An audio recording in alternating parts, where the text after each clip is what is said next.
here to teach you some of the tips of my life. मैं अपनी life की कुछ टिप्स आपसे शेयर करना चाह रही हूँ। फर्स्ट ऑफ ऑल, सब में IF की जो हमने सारी कैटेगरी को फॉलो किया या किसी ने मटीरियल वर्क किया, some of the things they are just doing work on their just like as को किसी ने प्रमोट किया, लेकिन कुछ चीज़ें ऐसी थी जो मैंने बहुत सारी चीज़ें लैकिंग देखी। एक बच्चे का माइंड अगर स्टूडेंट उसको पढ़ रहा है या क्लास में अटेंशन नहीं दे रहा तो टीचर को कैसे पता चलेगा हाउ? जब आप वहाँ खड़ी हैं तो you can also relate. Yes yes yes, तो वो तो वहीं खड़े होकर पता चल जाता है। टीचर को नहीं पता चलता तो सम ऑफ द थिंग्स की टीचर को नहीं। बच्चा हाँ हाँ कह रहा है, बच्चा सबकी आवाज़ों को ग्रैब करके एक साथ बोल रहा है, ठीक है। What the thing is that कि उसका फेस एक्सप्रेशन, उसकी फेशियल एक्सप्रेशन को हमें कैप्चर करना है कि वो हमें कैसा लग रहा है कि वो अडैप्ट कर रहा है किन चीज़ों को।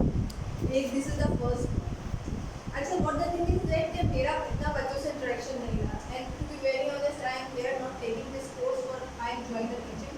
मैं टीचिंग के लिए कोर्स नहीं करी। द थिंग इज दैट कि I have a very upper post और मुझे लोगों से रोज़ मेरा इंटरेक्शन है, लाइक 50-25 दैट्स व्हाट कि उनका क्या बिहेवियर है, उनकी क्या सोच है, दे आर आई और दे आर टी और दे आर टी और they R G.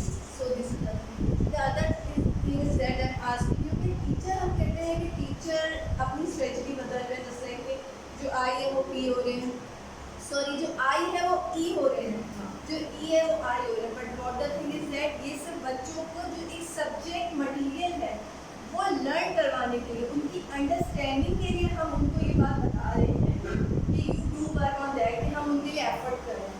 But what the thing is that ये एक बहुत अच्छी सी बात है कि टीचर की बात स्टूडेंट को कब समझ आती है, जब टीचर के दिल की बात दिल से निकलती है और दिल में असर करती है तो ही बच्चा